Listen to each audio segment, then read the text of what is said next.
Hi guys. तो ये काली बिल्ली ना ऐसे सोच रही होती है कि अब मैं क्या करूं ऐसा कि मतलब इस इल्लुल को तो यहाँ से भगा ही दूं पहले पहले। जब तक आतिश और मरजान बाहर गए हैं इन दोनों को तो मुझे यहाँ से पहले भगाना ही होगा, कुछ ना कुछ सोचना ही होगा। तो अभी वो सोच ही रही होती है तभी वहाँ पर आ जाती है इल्लुल की केयर टेकर। तो जैसे वो आती है ना तो वो उसको देखकर वहाँ से जाने लगती है। तो वो बोलती है कि इधर आ, पहले तो इधर आ, मैंने तुम्हें कहा था ना कि यहाँ से चुपचाप चली जा, तू अभी तक गई क्यों नहीं। तो वो बोलती है कि मैं चली जाऊँगी, मैं आज ही चली जाऊँगी। वो बोलती है कि नहीं, मेरे को ये बता कि अब कितना टाइम यहाँ पर रहेगी। वो बोलती है कि मैं सच में कसम खा रही हूँ, मैं यहाँ से जाने ही वाली थी। मैंने अपने एक रिलेटिव को कॉल तक कर लिया था, मैंने उसको सारी सिचुएशन तक एक्सप्लेन कर दी थी हमारी, कि हमारी क्या सिचुएशन है। एंड उन्होंने कहा कि ठीक है। और वो बोलती कि मैं तुम्हें पूछ कर बताऊँगी, जब भी वो मुझे कहेगी अभी आ जाओ तभी मैं यहाँ से निकल जाऊँगी, तब भी तक तो मैं नहीं निकल सकती ना। और वैसे भी मुझे थोड़ी और पैसों की ज़रूरत है। तो काली बिल्ली को ऐसे हो जाता है कि और पैसे तुम्हें किस चीज़ के लिए चाहिए? हाँ, और कोई पैसे नहीं है मेरे पास तुम्हारे को देने के लिए, तो स्पेशली ऑलरेडी मैं तुम्हें बहुत ज़्यादा पैसे दे चुकी हूँ। वैसे भी इल्लुल के लिए पैसे दिए थे, तुमने उसका किया क्या? हाँ। तो वो बोलती है कि वैसे भी हमारे हाथ बहुत तंग हैं, अब हमारे पास कुछ भी नहीं बचा, अब मैं क्या करूँ? इल्लुल को यहाँ से लेके जाऊँगी तो कुछ तो होना चाहिए ना मेरी पॉकेट में, मेरी पॉकेट तो खाली, अब मैं खाली पॉकेट के साथ तो यहाँ से नहीं जा सकती ना। तो फिर वो बोलती है कि उसको जाकर बताओ जिसको पता हो कि तुम्हारी पॉकेट में सच में कुछ नहीं है, ये सब मेरे पास मत करो। मुझे पता है कि तुम ये पैसे और गोल्ड वगैरह कहाँ छुपा कर रख रही हो। वैसे भी मैंने उस बच्ची के लिए पैसे दिए थे तुम्हें, बट नहीं, तुम तो इतनी गंदी और चालाक औरत हो कि सारा पैसा खुद ही हजम कर गई। कोई बात नहीं, अभी मैं देती हूँ तुम्हें तो कुछ। तभी ना वहाँ पर इल्लुल आ जाती है। तो काली बिल्ली का ध्यान इल्लुल पर चला जाता है और इल्लुल ना जा रही होती है मतलब लेक की तरफ। तो जैसे वो जाती है ना तो मतलब काली बिल्ली उस पर गुस्सा करने लगती है कि इसको समझा लो, इस लड़की को बोलो कि इधर उधर ना कम घुमा करे, इसको ज़्यादा घूमने की परमिशन नहीं दी है। यहाँ पर इसको अगर ले आए हैं ना तो इसको बोलो कि अपने कमरे में रहे और कमरे को छोड़े नहीं, इधर उधर फिरती रहती है। तो वो उसकी तरफ फिर से देखती है। वो बोलती है कि अभी मैं तेरे को काली बिल्ली बताती हूँ कि तेरी ज़िंदगी तो मैं ऐसे ना जानू ना बना दी तो मेरा नाम भी ये नहीं। तो फिर इसके बाद वो चली जाती है। फिर उसके बाद ना जमाल खड़ा होता है ऑफिस में और वो वेट कर रहा होता है दीमत का कि दीमत ने क्या फ़ैसला लिया।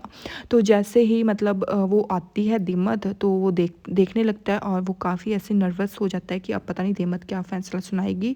वो बोलता है कि क्या तुम्हारा दिमाग थोड़ा ठीक हुआ, सेट हुआ, और क्या तुमने अपने दिमाग में से सारी बातें निकाली? तो दीमत बोलती है कि हाँ, सारी बातें निकल चुकी हैं और मेरा दिमाग अब क्लियर हो गया है। और जमाल, मैंने ना अपना डिसीज़न भी बना लिया है। इतना सुनते ही जमाल उसकी तरफ ऐसे देखने लगता है कि इसने क्या डिसीज़न ले लिया, क्या ये जाएगी या फिर नहीं जाएगी। तो फिर उसके बाद वो बोलती है कि मैं अपने ही भाई की बहन हूँ और मुझे पता है कि मेरा भाई भले ही मतलब बुरा इंसान हो, उसने बहुत गलत काम किए, बट स्टिल ये चीज़ कभी नहीं बदल सकती कि मैं नज़ीर की ही बहन हूँ और मैं उसकी ही बहन रहूँगी। और मैं भले ही उसको माफ़ कर दूँ, आज वो ज़िंदा होता मैं शायद उसको माफ़ भी कर देती क्योंकि वो मेरा भाई था। पर यहाँ पर मैं रहूँगी तो तुम्हारे जो ज़ख्म हैं वो सब तुम्हें दिखते रहेंगे और लोग भी मुझे मतलब उसी नज़र से देखेंगे कि मेरे भाई ने जो उनके साथ किया तो वो कभी भी मुझे माफ़ नहीं कर पाएंगे। इसी चीज़ को देख कर ना शायद वो दुखी रहेंगे और शायद वो जब मुझे देखेंगे ना तो वो शायद गुस्से में देखेंगे।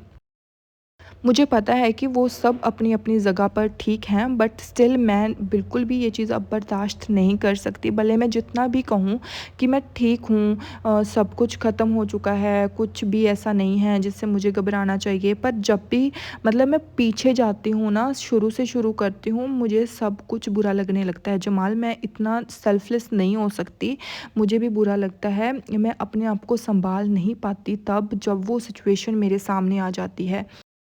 तो इसीलिए मैंने ये सोचा है कि मैं अपने अंकल के पास आज वापस जा रही हूँ और ये मेरा आखिरी डिसीज़न है। और इतना सुनते ही भाई जमाल के सच में मतलब ऐसे बुरे हालात हो जाते हैं and I really feel bad for Jamal भाई।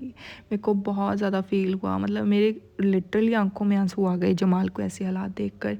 क्योंकि जमाल का भी तो यही था, आतिश भी तो इसको क्या ही समझता है भाई, काम के लिए ही इसको बुलाता है। तो वो बोलता है कि तो फाइनली अच्छा तो तुम जा रही हो? तो वो बोलती है कि हाँ, मैं जा रही हूँ। तो वो मतलब अभी भी उसकी तरफ देख रही होती है कि शायद ये मुझे रोक ले, और फिर वो सोचती है कि मतलब मैं जा रही हूँ और तुम कुछ भी कहना प्रेफ़र नहीं कर रहे।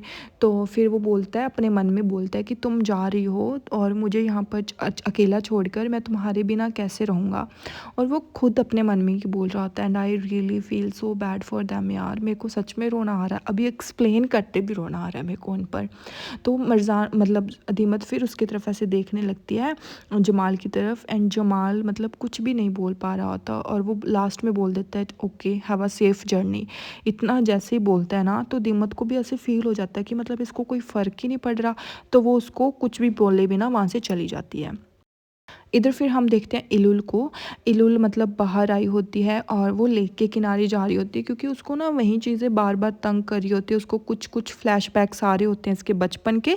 तो वो मतलब चीज़ें देख देख के ना उसको ऐसे हो रहा होता है कि ये मेरे साथ क्या हो रहा है। मतलब मैं पहले तो ऐसी नहीं थी, अब यहाँ पर आकर मुझे ये क्या होने लग गया।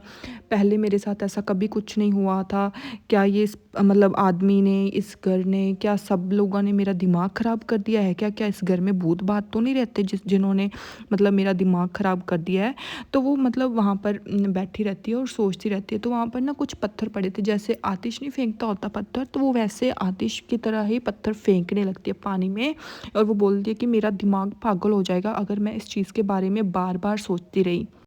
और वो कॉन्टिन्यूसली इस चीज़ से ना बहुत ज़्यादा ऐसे परेशान होती है। तभी वहाँ पर काली बिल्ली आ जाती है और काली बिल्ली ना वहाँ पर इलुल को बैठे हुए देख लेती है।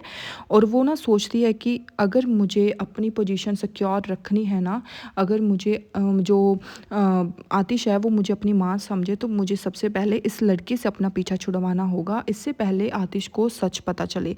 तो वो मतलब वहीं पर खड़ी रहती है और इधर ये दोनों मतलब देख रहे होते हैं और एक दूसरे के ऊपर ऐसे लेट रहे होते हैं, और ना मतलब उसकी गोद में सर रख कर बैठी होती है। तो वो उसको बोलता है कि मेरा व्यू बहुत अच्छा है। तो मरजान कहती है कि नहीं, मेरा व्यू बहुत अच्छा है। मतलब मरजान को वो दिख रहा होता है और आतिश को मरजान दिख रही होती है। फिर वो बोलती है कि आज मैं बहुत ज़्यादा एक्साइटेड हूँ। वो बोलता है कि क्यों? वो बोलती है कि मैं डॉर्मेट्री प्रोजेक्ट के लिए मैं सच में बहुत ज़्यादा एक्साइटेड हूँ। थैंक यू सो मच आतिश, जो तुमने मेरा ये सपना पूरा किया। मेरे को बहुत ज़्यादा खुशी हो रही है। और मैंने बहुत सारी चीज़ें डॉर्मेट्री के लिए सोच भी ली हैं कि मैं डॉर्मेट्री में क्या क्या बनवाऊँगी, क्या क्या करूँगी, सब कुछ मैंने सोच लिया है। तो फिर वो फिर से फ़ोन चेक करने लगती है, तो उसके फ़ोन में मतलब अभी भी कुछ नहीं होता। अभी वो सोच रही होती है कि पता नहीं कितना टाइम लगेगा। तो फिर वो बोलता है कि कोई बात है या फिर कोई न्यूज़ है जिसका तुम वेट कर रही हो? वो बोलती है नहीं, ऐसा तो कुछ नहीं है, तुमने ऐसा क्यों सोचा?" तो वो बोलता है कि मरजान देखो, मैं तुम्हें जानता हूँ, बहुत अच्छे से जानता हूँ, पर तुम ना अब थोड़ा-सा अजीब बिहेव कर रही हो और मुझे ऐसे लग रहा है कि तुम मुझसे कुछ छुपा रही हो। प्लीज़ लेट मी नो कि तुम मुझसे क्या छुपा रही हो। वैसे भी तुम मना करोगी कि नहीं, नहीं कुछ नहीं छुपा रही, और तुम वैसे मना करने में अच्छी तो बिल्कुल भी नहीं हो। बताओ मुझे तुम बार-बार फ़ोन में क्या देख रही हो? और अब वो मतलब इल्लुल के बारे में बताएगी मरजान नेक्स्ट एपिसोड में। So next episode I am gonna upload बाद में। Okay bye.